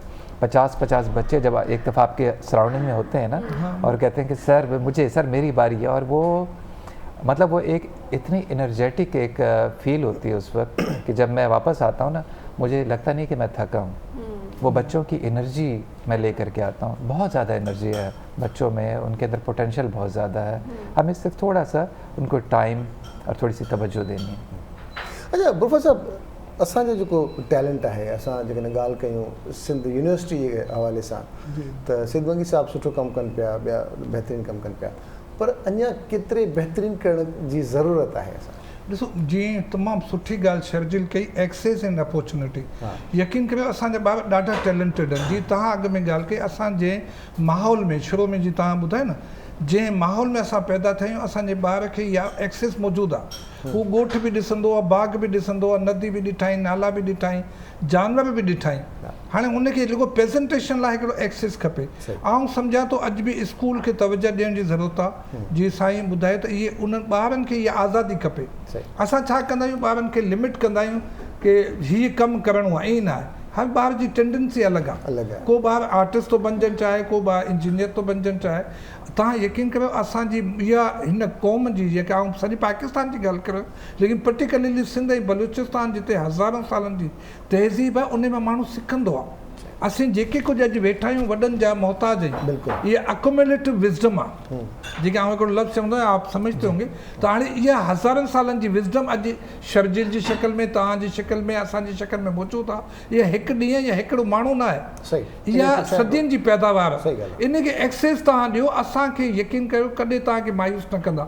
उहो आर्ट जे, आउं तव्हांखे ॿुधायां, मूं वटि उहे नमूना मौजूदु आहिनि। असां रुॻो ॿारनि खे हिकिड़ो असाइनमेंट ॾींदा हुआसीं। असांजो जेको आर्ट एंड डिज़ाइन जो हिकिड़ो वॾो शोबो आहे सिंध यूनिवर्सिटी में, ऐं मां जेको नालो ॿुधायां, खिलजी साहब आहे, सईद मंगी आहे, ॿिया सुठा आर्टिस्ट आहिनि। इवन जमाली साहब असांजो हिकिड़ो बुत तराश आहे, यकीन करियो एॾा ज़बरदस्त बुत ठाहींदो, तव्हां हैरान थी वेंदो। उहा उन्हनि माण्हुनि खे प्रेज़ेंटेशन कान्हे ऐं पाण में राब्तो कोन्हे। जीअं हाणे शर्जिल हिते वेठो आहे, उहो हुते वेठा आहिनि। असांजी सोसाइटी जो कमु आहे कि इन्हनि खे पाण में मिलायूं। जीअं साईं BBC जी ॻाल्हि कई, सिटीज़न फाउंडेशन, इतवार सां इन्हनि सभिनी सां गॾु मूं बि कमु कयो आहे, आई नो देम। हाणे इहे चंद इदारनि जेके इंटरनेशनल या नेशनल आहिनि, इन्हनि जी तादादु वधे। 62 जो इन्वायरमेंट आहे, पाबंदियूं आहिनि, डपु आहे, इनसिक्योरिटी आहे। असांखे ख़बर कान्हे यार इब्राहिम में एतिरे हलिया वेंदासीं, अलाए छा थींदो। हाणे जॾहिं पहिरीं दफ़ा शर्जिल वियो हूंदो, हुनखे डेजारिया हूंदो न, लेकिन शर्जिल जो हाणे जोखियुनि सां माइटी अथसि, हू सभिनी खे सुञाणे थो, हिनखे एक्सेस आहे। लेकिन हिकिड़ो आम माण्हू तव्हां वठी वञो, इब्राहिम हैदर वञण लाइ तयारु कोन्हे। उहो जेको अनस्पोकन फेस आहे। अज़ीज़ाबाद जे नाले में असां रहूं पिया, ॿियो माण्हू अज़ीज़ाबाद जो नालो ॿुधाए न अज़ीज़ाबाद कोन वेंदो। आर्टिस्ट शर्जील भाई जो बहुत अहम बातें कर रहे हैं, शर्जील भाई से ये ज़रूर पूछना चाहेंगे कि ऐसी जो अंडर प्रिविलेज्ड और ऐसी सोसाइटीज़ जहाँ पर ड्रग्स भी होती हैं, एजुकेशन भी नहीं होती बच्चों की, वहाँ भी एक्सेस नहीं होती, इसके अलावा और अमन अमान की बहुत ख़राब सूरत हाल होती है, ये जो आप ग्राफिटीज़ करवाते हैं दीवारों पर, कम्युनिटी डेवलपमेंट में इसमें कितना अच्छा एक असर पड़ता है? देखिए, इसमें जो बेसिक आइडिया है वो है ये कि आप कम्युनिटी को इसके अंदर इन्वॉल्व करते हैं ना। हम जो बात शुरू से कर रहे थे कि मैं आपको एक छोटी सी मिसाल ही देता हूँ कि आप देखते हैं ना, बहुत सारी शहर में आपको बड़ी बड़ी दीवारों पे काम होता हुआ नज़र आता है, बहुत खूबसूरत लगता है आँखों को, कुछ देर के लिए आप देखते हैं। मेरे काम में और उस काम में फ़र्क सिर्फ ये है कि जो वो काम किया जाता है कमर्शियल बेसिस के ऊपर, उसमें चंद आर्टिस्टों को बुलाकर उनको पे करके आप एक काम करवा लेते हैं। जब तक आप कम्युनिटी को उसमें शामिल नहीं करेंगे ना, अगेन वो दीवार उनकी होगी ही नहीं। वो कलर्स उनके बच्चों ने जब किए होते हैं, ओनरशिप उनको मिलती है, और वो जो पेरेंट्स को जो खुशी मिलती है कि हमारे बच्चों में इतना टैलेंट था जो निकल कर लेके उनके सामने नज़र आ रहा था, वो बिल्कुल एक अलग से एक एडिड से होता है ना, वैल्यू एडिड चीज़। तो कम्युनिटी डेवलपमेंट के अंदर मैं ये जो रंग तमाशा है, मैं कहता हूँ दिस इज़ अ की। आप हेल्थ का कोई आप काम करना चाहें, आप एजुकेशन की तरफ उनको माइल करना चाहें, सबसे पहले आपको उस कम्युनिटी के साथ दोस्ती करनी है। बिल्कुल, आपको उनका एतमाद हासिल करना है, और उसके लिए आप पहले मिल के कुछ तो करें ना, जिसके लिए पैसा शामिल ना हो, उनकी विल शामिल हो, इन्वॉल्वमेंट ज़रूरी है। आप एक दफ़ा उनके साथ मिल के वो काम करें, आपका उनके साथ एक रिलेशनशिप बनता है, उसके बाद वो आपके साथ हैं। बहुत बड़ी बात है कि आप मुझे कहीं और ले गए इसी कम्युनिटी के साथ। तो अगर हम बात करें इसी कम्युनिटी की ओनरशिप के हवाले से, तो गुरु रजनीश भी जब अमेरिका गए तो उन्होंने जो काम ना किया, जिसकी सज़ा मिली 4 साल के अंदर, उन्होंने कोई बहुत बड़ा काम किया, लेकिन कम्युनिटी को अपने साथ नहीं शामिल किया, जो लोकल्स थे वहाँ के। बिल्कुल। तो वेस्कन के हों या ओरेगन के हों, तो उनको जब उन्होंने इग्नोर किया तो फिर लोगों का रिएक्शन आया, फिर उनको वहाँ से जाना पड़ा, भागना पड़ा। तो ये रीज़न होता है, जब तक आप कम्युनिटी को ऑन नहीं करते तब तक आप कहीं पे भी अपनी जड़ें मजबूत नहीं, टेम्पररी आप कर सकते हैं। बिल्कुल, हमारे यहाँ अक्सर यही होता है ना कि हम जो डोनर एजेंसीज वगैरह की या किसी का भी प्लान होता है ना, वो आते हैं बहुत उसके शॉर्ट टर्म के लिए, वो मुझे लगता है समटाइम वो इम्पोज होता है। उसमें लोगों को, सिर्फ कम्युनिटी के लोगों को इतनी एक इंसेंटिव होता है कि हमें जॉब्स मिल जाएंगी थोड़ी देर के लिए ना, कुछ उसके अंदर आएंगे, सोशल मोबिलाइजर्स आ जाएंगे, और जैसे ही वो प्रोजेक्ट ख़त्म होगा, पैसे ख़त्म होंगे, वो काम रुक जाता है। सही है ना? इसको आगे बढ़ाने की ज़रूरत है, बहुत ज़्यादा ज़रूरत है। अच्छा गुरफत साहब, मीडिया साइंसिस हिकिड़ो इम्पॉर्टेंट डिपार्टमेंट है। उन ते असांजे मतिलबु यूनिवर्सिटीज़ में हाणे थोरो घणो कमु शुरू कयो आहे, पर जेतिरे कमु असां हींअर मीडिया साइंसिस के पहिरियां जर्नलिज़म हुयो, पोइ वरी मैस कम्युनिकेशन रखियो, मैस कम्युनिकेशन खां पोइ असां हुनखे हाणे मीडिया साइंसिस जो नालो ॾेई छॾियो आहे। पढ़ायो साॻियो कुझु थो वञे, जेको पुराणो, जंहिंमें जेको प्रैक्टिकल आहे उहो न आहे। सजाद कम्युनिकेशन जो आहे साईं जे हाणे मूंखे त नालो जे हाणे नालो साईं ॿुधाए पियो, लेकिन मूं पहिरियों दफ़ो ॿुधो आहे, रंग तमाशा जी। त हाणे ॿ शयूं जॾहिं साईं मिलाए छॾियूं, मीडिया जो कमु इहो ई आहे कि तव्हांखे कम्युनिकेट करे, एजुकेट करे। वॾो फ़र्क़ु छा आहे कि तव्हां वटि हिकिड़ो त हिते प्रेशर्स तमामु घणा आहिनि, यानी हिकिड़ा त तव्हांजा बेन साम्हूं हूंदा आहिनि, ॿिया बिहाइंड द डोर हूंदा आहिनि या बिहाइंड द कर्टेन हूंदा आहिनि। हाणे इहो जेको असां वटि मीडिया हिकिड़ो त आज़ादु कोन्हे, ही वॾी में वॾो जेको मीडिया में आहे, ऐं मीडिया साइंस जो जेके कंटेंट्स आहिनि उहे बि तव्हांजो इहा आज़ादी मिले। शर्जिल तमामु सुठी ॻाल्हि कई कि एक फ़नकार या आर्टिस्ट जेको आहे उनखे इहा इजाज़त वठणी पए कि इहे काम करो न करियो, हीअ रंग इस्तेमालु थिए, हीअ झंडो बणिजे, हीअ शकिल बणिजे, हिन अगरि कुहाड़ी बनाए छॾी या ख़ुदा न ख़ासितो को बलूचिस्तान जो को नमूनो ठाहे छॾियईं, त थी सघे सुभाणे सवाल जो जवाबु ॾियणो पए। हिन सोसाइटी में आज़ादीअ जो जेको, ऐं आज़ादी तव्हांजी वुसअत खे, तख़लीक़ खे आज़ादु कंदी आहे। दुनिया में फ़र्क़ु इहो थियो कि हिकिड़ो माण्हू जेको जॾहिं आज़ादु थियो त हुनजी सोच आज़ादु थी। असां वटि सोच आज़ादु कान्हे, नंबर 1। ॿियो जेको हिन साईं वॾी ॻाल्हि कई त उहा इहा आहे कि जो तव्हां कम्युनिकेशन ते ॻाल्हाए पिया, त इन जो इन्वॉल्वमेंट कम्युनिटी सां केतिरो। असांजा जेके बि शोभा आहिनि, उहो मैस कम्युनिकेशन चयोसि, मीडिया साइंसिस चयोसि, जर्नलिज़म चयोसि, इहे इवॉल्व त थिया आहिनि, यकीननि अॻिते वधनि पिया, लेकिन ज़िंदगी जा जेके शोभा आहिनि, हाणे हीउ बि वॾो शोभो न, तव्हां भित ते हिकिड़ो झंडो पिया बनायो, इहो बि कम्युनिकेशन स्किल आहे कि तव्हां कुझु कम्युनिकेट कयो पिया। रंगनि खां बहितर को कम्युनिकेशन कोन्हे। तव्हांजी अगरि भित आहे न, त हाणे ब्लू आहे, वाइट आहे, इन रंगनि जी ॿोली हूंदी आहे, ज़बान हूंदी आहे, इन्हनि जो मैसेज हूंदो आहे, ऐं रंग खां बहितर का एट्रैक्शन कान्हे। जीअं शर्जिल चए थो सभु माण्हू ॿाहिरि निकिरे आया, ये कंहिं बि भित ते बीह को आर्टिस्ट रंग कंदो आहे, ऐं सम्झो त रंगनि जी इहा कशिश आहे ऐं कम्युनिकेशन में इस्तेमालु थी सघे थी।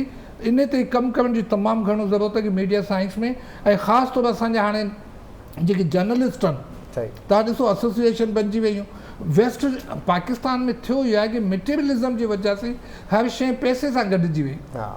हाणे तव्हां ॾिसो, I am sorry to say that घणा मीडिया हाउसिस जेके आहिनि उन्हनि ॿारनि खे रुॻो कार्ड बनाए ॾेई छॾींदा, हुननि वटि हिकिड़ो जर्नलिज़म जो, इवन तव्हां जेके क्राइम रिपोर्टर आहिनि मुंहिंजा शागिर्द आहिनि, उन्हनि खे सैलरी का बि कान मिलंदी आहे। हाणे उन्हनि खे हिकिड़े कार्ड बनाए चओ बाबा वञो तव्हां पाण बि कमायो असांखे बि खारायो। उते त तव्हांजो कम्युनिकेशन थींदो, रिपोर्टिंग छा थींदी, उहो इलेक्ट्रॉनिक्स मीडिया हुजे, तव्हांजो प्रिंट मीडिया हुजे। हाणे मीडिया जूं शिकिलूं बदिलजनि पियूं। ही तव्हां हिते जेको वेठा आहियो उहो सेट डिज़ाइन खां वठी सभु शयुनि ते स्पेशलाइज़ेशन आहे, कलर कॉम्बिनेशन आहे, एट्रैक्शन आहे, इवन अल्फाज़ जेके आहिनि इन असां जेको वेठा ॻाल्हायूं ज़िमेदारी आहे असांजी कि असांजे वात मां जेको लफ़्ज़ निकिरंदो इन जो ॿार ते असरु पवंदो आहे। शर्जील हिकिड़ी ॻाल्हि कंदो आउं कंदुसि त इहो असांजी ज़िमेदारी असांखे ख़बर हुजे त असां मीडिया ते वेही जेके अल्फाज़ इस्तेमालु कंदा आहियूं, असां जेके स्लोगन ॾींदा आहियूं, असां उन में जेके ॻाल्हियूं इस्तेमालु कंदा आहियूं उन जो इम्पैक्ट आहे। ऐं ॿार नंढा ॿार जेके आहिनि उहो वधीक सिखंदा त कम्युनिकेशन जा हाणे चैनल बदिलजी विया। इहा सुठी ॻाल्हि आहे कि पाकिस्तान में घटि में घटि इहा इलेक्ट्रॉनिक्स मीडिया जेको आहे उनजी, ऐं सोशल मीडिया तव्हां ॾिसो न हाणे वॾो हिकिड़ो पावरफुल वेपन जेको तव्हां वटि आयो आहे उहो सोशल मीडिया है कि जिते जिते बैन रेस्ट्रिक्शन अचे पियो तो सोशल मीडिया। शर्जील शायद ॻाल्हाईंदो। इसमें सर की बात को आगे बढ़ाऊंगा। एक जो इसमें लिंक मिसिंग था ना, पाकिस्तान के अंदर जब इंडस्ट्री, जिसको हम मीडिया इंडस्ट्री कहेंगे, तो उसके अंदर काम तो बहुत ज़्यादा शुरू हो गया, लेकिन जिस चीज़ की कमी थी वो थी ट्रेनिंग की। बिल्कुल। अब मैंने 10 साल BBC में काम किया और हमारी मुसलसल ट्रेनिंग्स होती थी। यानी हमारी टेक्निकल ट्रेनिंग भी होती थी, हमारी एथिकल ट्रेनिंग्स भी होती थी, हमारी हॉस्टाइल इन्वायरमेंट ट्रेनिंग्स भी होती थी कि हमें फील्ड में काम कैसे करना है। तो मैं अक्सर अपने कराची में जो हमारे दोस्त हैं प्रेस क्लब में, उनसे मैं अक्सर ये बात करता हूँ कि हमारे आसपास जो हमारे दोस्त हैं फील्ड में काम कर रहे हैं, जर्नलिस्ट हैं, यंग जर्नलिस्ट हैं, वीडियो पे जो काम करते हैं, हम VJs कहते हैं आजकल, तो उनकी ट्रेनिंग नहीं होती। वो बेचारे खुद ही अपने ट्रायल्स एरर से ना अपने टैलेंट से काम करते हैं, गलतियाँ करते हैं और सीखते हैं। तो एक जो आपकी इस बात का शायद मैं ये भी जवाब देना चाहूँगा कि इदारों को चाहिए कि वो अपने जो वर्कर्स हैं उनकी स्पेशलाइज्ड उनकी ट्रेनिंग्स करें। जो कैमरामैन हैं उनके लिए बुलाएं, लोगों को बुलाएं, उनको मौका दें कि वो काम सीखें, एडिटर्स को काम मज़ीद अच्छा सीखें, और जो हमारे जर्नलिस्ट हैं उनका भी एक जो काम करने का तरीका है ना उसको भी थोड़ा सा रिफ़ाइन करने की ज़रूरत है। ये तो हमने जो कुछ भी सीखा है वो सुनी सुनाई पे भी सीखा है। और मैं जहाँ तक मीडिया की आज़ादी की बात की बफत साहब ने, तो बाज़-औक़ात मुझे लगता है कि हम उस ट्रेनिंग का हिस्सा हैं। जैसे वो जब हाथी का बच्चा जब पैदा होता है उसको जंजीर से बांध दिया जाता है, बड़ी कोशिश करता है छुड़ाने के लिए, नहीं छुड़ा सकता, आदत बन जाती है उसको। जब बड़ा होता है उसको रस्सी से बांध दिया जाता है, उसको वही साइकोलॉजिकल होता है कि यार ये तो मुझसे होगा नहीं, तो खामखा अपनी एनर्जी क्यों ज़ाया करें। तो अब हमारे पैरों में शायद वो जंजीर नहीं है, तो भी लेकिन वो जो बड़ों का बताया हुआ खौफ है हमारे अंदर में, उसको भी हम जहन में रखते हुए काफ़ी बातें नहीं करते। हालांकि हमें करनी चाहिए, लेकिन हम नहीं करते कि यार नहीं हो सकता है वो जंजीर ना फिर दोबारा ना हमारे पाँव में पड़ जाए, तो उससे बेहतर है कि सेफ हैंड्स में खेलें और कुछ। नहीं, आपकी बात बिल्कुल सही है। तो ये भी है, बाज़ों का तो बहुत आज़ादी नज़र आती है हमें। जी, मैं इसी पे आ रहा था कि वो जो एक लाइन होती है ना, वो लाइन जिस पे आप रहते हुए गलत और सही बात को अच्छी तरीके से समझ सकते हैं या करते हैं, वो लाइन शायद कहीं से मिट गई है ना। अब या तो हम उस तरफ चले जाते हैं या फिर हम कभी उस तरफ चले जाते हैं। अभी बच्चों के हाथ में जो ये जो एक मोबाइल फ़ोन, सेल फ़ोन जो आया है, मैं समझता हूँ ये इस वक्त एक बहुत अच्छी चीज़ और बहुत ख़तरनाक चीज़ भी है, क्योंकि आपका कंट्रोल नहीं है ना। अब वो बच्चा पूरी दुनिया के सामने एक्सपोज है, आप उसको जितना भी समझाएं कि आपको बिहेव कैसे करना है उसके सामने रहते हुए, जब तक मतलब पहले हमारी अपनी ट्रेनिंग नहीं है, हम उसकी क्या ट्रेनिंग करेंगे, एडिक्शन उसकी अलग है। तो एट ए टाइम जो है हम इस वक्त एक बहुत ही आप अभी भी डॉक्यूमेंट्रीज बना रहे हैं? जी, मैं बिल्कुल बना रहा हूँ, और मेरा सबसे अच्छा जो काम जिस पे मैं बहुत फ़ख्रिया कहता हूँ वो पिछले कामों के अलावा जो रिसेंट मेरा काम है वो कल्चर डिपार्टमेंट ऑफ सिंध के लिए जो मुझे मौका मिला लास्ट ईयर। एक मेरा बहुत अच्छा काम मकली पे है, और एक मैंने कराची पे एक डॉक्यूमेंट्री बनाई है जिसका नाम है कुलाची से कराची। कुलाची टू कराची, के कराची जो एक छोटा सा एक कुलाच गांव था, वो कैसे होता यहाँ तक पहुँचा। और कराची ने तो सबको दिया, लोगों को दिया, इदारों को दिया, इसको किसने क्या दिया? कराची को क्या मिला लोगों से, इदारों से? उसमें इस शहर के जो बड़े मोतबर नाम हैं उन्होंने इसमें शिरकत की, बात की। मिसाल पर अदीब साहब हैं जिन्होंने हेल्थ पे बात की, एजुकेशन पे बात की गई, इन्वायरमेंट पे बात की गई, कराची के पॉलिटिक्स पे बात हुई, कराची की डेवलपमेंट पे बात हुई। वो मेरा एक इसमें काम है। अभी इंशाल्लाह ताला 1-2 कुछ और हैं पाइपलाइन में। तो कौन से प्रोजेक्ट है थोड़ा बता दें ताकि हमें आपको फॉलो करने वाले थोड़ा पहले पहुंच जाएं तो अच्छा होगा। इब्राहिम क्या जिस इलाके में आपने इब्राहिम काम हैदरी, किया है, जी। हाँ इब्राहिम हैदरी, तो और भी इलाकों में आप काम कर रहे हैं, कोई ऐसा प्लान है आपका? रंग तमाशा के हवाले से बात की। रंग तमाशा के हवाले से अब थोड़ा सा ये कि मैं ज़रा इस वक्त अप्रोच मैं कर रहा हूँ मुख्तलिफ जगहों पे। तो जैसे हम बेसिकली बात वही होती है कि आपको फंडिंग चाहिए होती है। ये काम ऐसा नहीं कि जस्ट कम्युनिटी, जब आप जाते हैं अपने साथ कुछ तो लेके जाते हैं ना। बच्चों के लिए मैं इसमें बच्चों को जो पेश करता हूँ काम करने के बाद, एक तो मैं उनको पेंट्स देता हूँ ताकि वो इस काम को रोके नहीं। मतलब वो मुझे बच्चे कहते हैं ना कि जो बच के हमें ले जाओ, मैं कहता हूँ आप क्या करेंगे? कहते हैं मैं अपने घर के दरवाजे को पेंट करूँगा। तो मुझे लगता है मेरा काम सक्सेसफुल हो गया, क्योंकि बच्चा चाहता है मज़ीद काम करना। तो फिर ना सिर्फ वो, बल्कि मैं और भी उनको तोहफ़ा देता हूँ और उनके कुछ खेलों का सामान वगैरह, और कुछ ज़ाहिर सी बात है मेरे पास जो लेबर होती है उसके लिए फंडिंग चाहिए होती है। ज़्यादा होते हैं बहुत होते हैं बच्चे, अट्रैक्शन तो देनी होती है। तो वो उनके लिए मैं कोशिश कर रहा हूँ कुछ प्रोजेक्ट्स मज़ीद हासिल करूँ। अच्छा शर्जील आर्टिस्ट अच्छा है, डॉक्यूमेंट्री अच्छी बनाता है, खुद ड्रामा आर्टिस्ट भी रहा, ड्रामा में भी आपने एक्टिंग भी की, वो अच्छा है।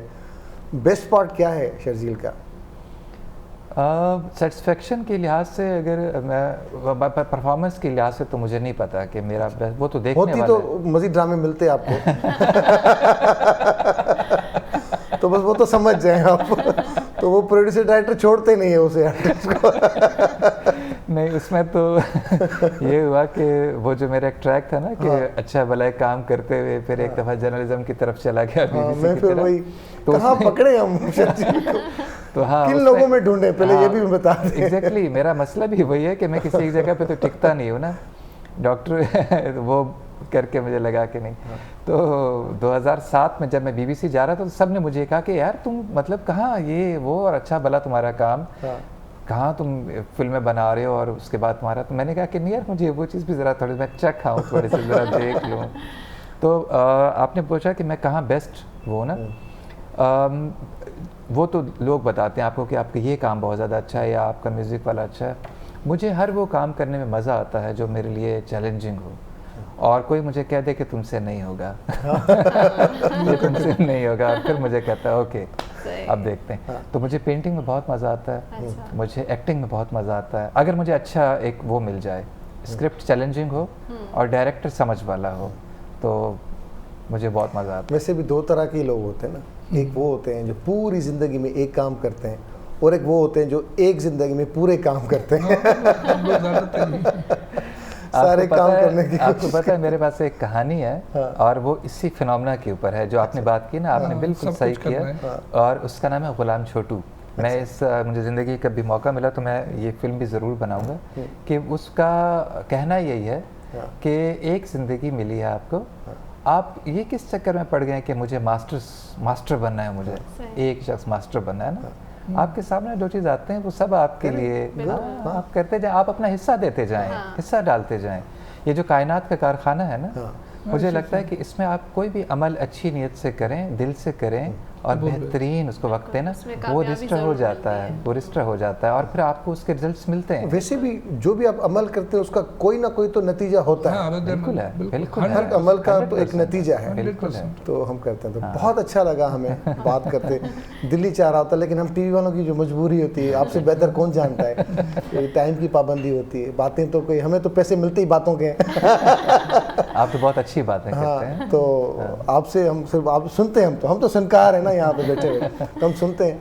बहुत अच्छा लगा शर्जील भाई आपसे बात करके, सर ॾाढो ज़बरदस्त लॻो तव्हां सां मुलाक़ात थी। ऐं ॻाल्हियूं अञा खोड़ ॻाल्हियूं अहिड़ियूं हुयूं जेके करण ते ॾाढी दिलि पे चई, पर वरी मां चाहियो न पिए त वरी उन पासे वञा, उन लाड़े वञा।